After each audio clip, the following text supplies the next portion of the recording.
Hello guys, welcome to give you channel. ನಾನು ಆಶಿಕ್. ನಾನೀಗ ಮಾತಾಡೋಕೊಟ್ಟಿರೋದು ಅಪ್ಕಮಿಂಗ್ ಕನ್ನಡ ಮೂವೀಸ್ನ ಅಪ್ಡೇಟ್ಸ್ ಬಗ್ಗೆ. ಸೊ ಗೈಸ್, ಯಾವುದನ್ನೆಲ್ಲ ಮಾಡಿದೆ, ಲೆಸ್ ಆಫ್ ದ ವಿಡಿಯೋ.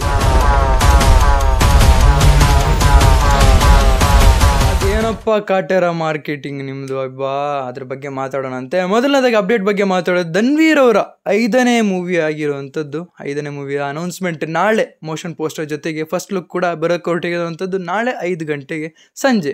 ನೀವೆಲ್ಲ ಎಷ್ಟು ವೆಯ್ಟ್ ಮಾಡ್ತೀರಾ ಅಂತ ಕಮೆಂಟ್ ಸೆಕ್ಷನ್. ಎರಡನೇ ಅಪ್ಡೇಟ್ ಬಂದು ಡಾಕ್ಟರ್ ಶಿವರಾಜ್ ಕುಮಾರ್ ಶಿವಣ್ಣನವರ ಮೂವಿ ಆಗಿರುವಂಥದ್ದು. ಅದು ಹೇಮಂತ್ ರಾವ್ ಅವ್ರ ಜೊತೆ ಪ್ರಾಜೆಕ್ಟಿಗೆ ಕೈ ಜೋಡಿಸಿದ್ದಾರೆ ಆ್ಯಂಡ್ ಪ್ರೊಡಕ್ಷನ್ ನಂಬರ್ 1. ಆ್ಯಂಡ್ ಯೋಚನೆ ಮಾಡ್ತಿದ್ದೀನಿ, ಈ ಕಾಂಬೋ ಯಾರು ಎಕ್ಸ್ಪೆಕ್ಟ್ ಮಾಡಿರಲಿಲ್ಲ ಅಥವಾ ಬೇಕಾಗಿತ್ತಾ ಅಂತಲೂ ಯೋಚನೆ ಬರ್ತಾ ಇದೆ. ಯಾಕೆಂದರೆ ಶಿವಣ್ಣನ ನಾವು ಈಗ ಬೇರೆ ರೀತಿ ನೋಡೋದಕ್ಕೆ ಒಂದು ಗ್ಯಾಂಗ್ಸ್ಟರ್ ರೀತಿ ನೋಡ್ತಾ ಇದ್ವಿ.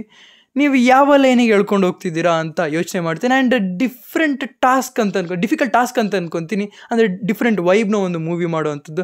ಆ್ಯಂಡ್ ಟು ಬಿ ಹಾನೆಸ್ಟ್, ಶಿವಣ್ಣನಿಗೆ ಇದೊಂದು ಅಂದರೆ ಪ್ರಾಜೆಕ್ಟ್ಸ್ ಎಲ್ಲ ನೋಡಿದ್ರೆ ಶಿವಣ್ಣನಿಗೆ ಸಿಗ್ತಿರೋಂಥ ಪ್ರಾಜೆಕ್ಟ್ಸ್ ಎಲ್ಲ ಅದ್ಭುತವಾಗಿರುವಂಥದ್ದು. ಇನ್ನು ಬರೋಕ್ಕೆ ಹೊರಟಿರೋಂಥ ಪ್ರಾಜೆಕ್ಟ್ ಕೂಡ ಅದ್ಭುತವಾಗಿರುತ್ತೆ. ಅದು ಪ್ರೂವ್ ಮಾಡಿದೆ ಸೈಡ್ ಎ ಸೈಡ್ ಬಿ, ಸಪ್ತಸಾಗರದಾಚೆಯಲ್ಲೂ. ಆ್ಯಂಡ್ ನಿಮಗೇನು ಅನಿಸುತ್ತೆ, ಈ ಕಾಂಬೋ ಬೇಕಿತ್ತಾ ಬೇಡವಾಗಿತ್ತಾ? ನಿಮ್ಮ ಕಮೆಂಟ್ ಸೆಕ್ಷನ್, ನಿಮ್ಮ ಒಂದು ಕಮೆಂಟು ತುಂಬಾ ಮ್ಯಾಟ್ರ್ ಆಗುತ್ತೆ, ನನಗೆ ತಿಳಿಸಿ. ಹಾಗೆಯೇ ಇವರು ರಾಮ್ ಚರಣ್ ಜೊತೆ ಒಂದು ಪ್ರಾಜೆಕ್ಟಲ್ಲಿ ಲೈಕ್ ಕ್ಯಾಪ್ಟನ್ ಮಿಲ್ಲರಲ್ಲಿ ಹೇಗಿತ್ತು ಅಷ್ಟೇ ಲೈಕ್ ಶಿವಣ್ಣಂದು ಮಾತ್ರ ಇಂಪ್ಯಾಕ್ಟ್ ಇತ್ತು ಅಂತ ಕೇಳ್ಪಟ್ಟೆ.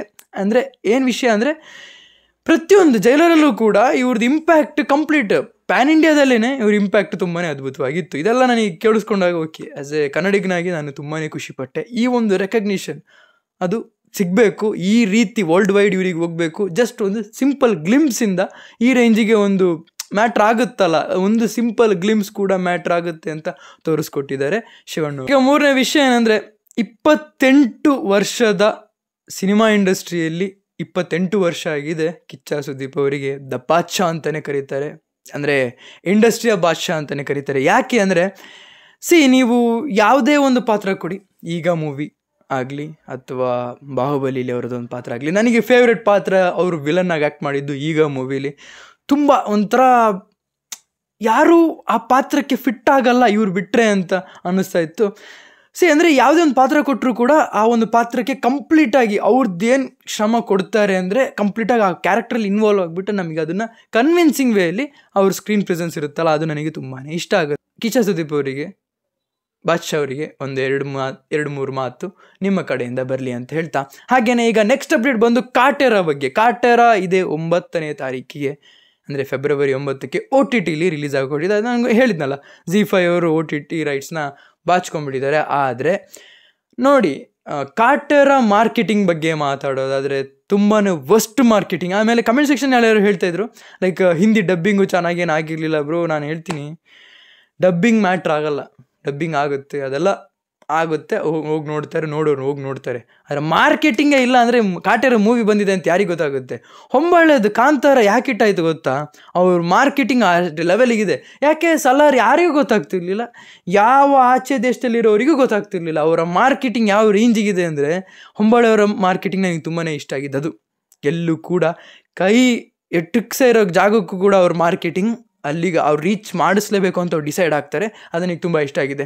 ಓಕೆ, ಕಾಟೇರದಲ್ಲಿ ಡಿಸಪಾಯಿಂಟ್ ಆಗಿದೆ ಮಾರ್ಕೆಟಿಂಗ್ ವಿಷಯದಲ್ಲಿ. ಆದರೆ KVN ಅವ್ರು ಹಂಗೆ ಬಿಡಲ್ಲ ಗುರು. T58ನ ಯಾವುದೇ ಕಾರಣಕ್ಕೂ 1 ಇಂಚು ಕೂಡ ಎಲ್ಲಿಗಾದ್ರೂ ತಲುಪ್ಸೋಕ್ಕಾಗಲ್ಲ ಅಂತ ಇಲ್ಲವೇ ಇಲ್ಲ. KVN ಅವ್ರ ಮಾರ್ಕೆಟಿಂಗ್ ಕೂಡ ಹೊಂಬಾಳಕ್ಕಿಂತ ಡಬಲ್ ಆಗೇ ಇದೆ ಅಂತ ಹೇಳೋದಕ್ಕೆ ಇಷ್ಟಪಡ್ತೀನಿ. ನಿಮಗೆ ಅನಿಸುತ್ತೆ ಕಮೆಂಟ್ ಸೆಕ್ಷನ್ ತಿಳಿಸಿ. ಯಾಕೆಂದರೆ ಇದೊಂದು ಬಿಗ್ ಪ್ರೊಡಕ್ಷನ್ ಹೌಸ್ ಇದ್ರೇ ಇಂಥ ಒಂದು ಸ್ಟೋರಿ ಟೆಲ್ಲಿಂಗ್ನ ರೀಚ್ ಮಾಡ್ಸೋಕ್ಕಾಗುವಂಥದ್ದು. ಆ್ಯಂಡ್ ಹಿಂದಿಲಿ ತುಂಬಾ ವರ್ಸ್ಟಾಗಿ ಮಾಡಿದ್ದೀರಾ. ಅಂದರೆ ನಾರ್ತಿಗೆ ನಿಮ್ಮ ಮಾರ್ಕೆಟಿಂಗ್ ಡಿಸ್ಟ್ರಿಬ್ಯೂಷನ್ ಏನಿದೆ ತುಂಬಾ ವರ್ಸ್ಟ್ ಆಗಿರುತ್ತೆ. ಯಾಕೆಂದರೆ ಯಾವಾಗ ನೀವು ಅದನ್ನು ತೋರಿಸ್ತೀರ, ಲೈಕ್ ನೀವು ಪ್ರಮೋಷನ್ ರೀತಿ ಒಂದು ತೋರಿಸ್ತಿರಲ್ಲ, ಆಗಲೇ ಅದು ಆಗೋವಂಥದ್ದು.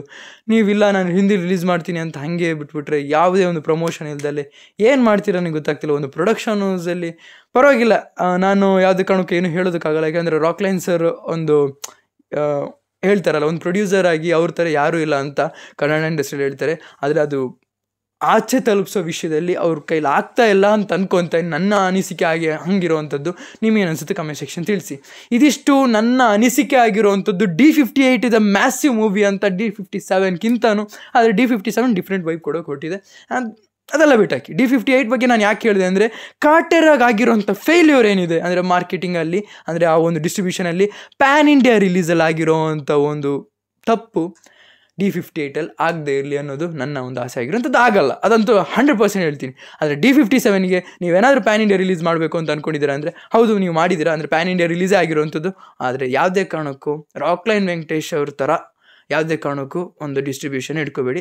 ಪ್ಲಾನ್ ಮಾಡ್ಕೊಂಡಿರಿ, ಮೊದಲೇ ಏನು ಮಾಡಬೇಕು ಅಂತ ತಲೆಯಲ್ಲಿ ಇರಲಿ. ಕಾಟೇರ ನನಗೆ ಗೊತ್ತಿರೋಂಗೆ ತರುಣ್ ಸುಧೀರ್ ಅವ್ರಿಗೆ ನಾನು ಏನು ಹೇಳಲ್ಲ, ಯಾಕೆಂದರೆ ಅವ್ರಿಗೆ ಇದ್ದಿದ್ದು ಒಂದೇ ಮೈಂಡ್ ಸೆಟ್ಟು, ಲೈಕ್ ನನಗೊಂದು ಕನ್ನಡ ಸಿನಿಮಾ ಮಾಡಬೇಕು, ಡಿ ಬಾಸ್ನ ನಾನು ಯಾವ ರೀತಿ ತೋರಿಸ್ಬೇಕು ಅಂತ ಅಂದ್ಕೊಂಡಿದ್ದೀನಿ ಆ ರೀತಿ ತೋರಿಸ್ಬೇಕು. ನಾವು ತುಂಬಾ ಖುಷಿಯಾಗಿದೆ. ಡೈರೆಕ್ಟರ್ ಅವ್ರು ಕೆಲಸ ಮಾಡಿದ್ದಾರೆ, ಇನ್ನು ಬಿಟ್ಟಿದ್ದು ಡಿಸ್ಟ್ರಿಬ್ಯೂಟರ್ ಅವರಿಗೆ, ಅದು ಅವ್ರ ಕೆಲಸ ಆಗಿರೋವಂಥದ್ದು. ಇದಿಷ್ಟು ನಾನು ಡಿಸ್ಕಷನ್ ಮಾಡಿ ಬಿಟ್ಟಾಕೋ ಅಂಥ ವಿಷಯ. ಬಾಕಿ ನಿಮಗೆ ಬಿಟ್ಟಿದ್ದು ಕಮೆಂಟ್ ಸೆಕ್ಷನ್ ಇದೆ, ಮಾತಾಡಿ ಅಂತ ಹೇಳ್ತಾ ಇದಿಷ್ಟು ಇವತ್ತಿನ ವಿಡಿಯೋದಲ್ಲಿ. ನಿಮಗೆ ಕಲೆಕ್ಟ್ ಮಾಡಿ, ಶೇರ್ ಮಾಡಿ, ಚಾನಲ್ ಸಬ್ಸ್ಕ್ರೈಬ್ ಮಾಡ್ತಾರೆ ಮರಿಬೇಡಿ. So keep watching, love you all, piece.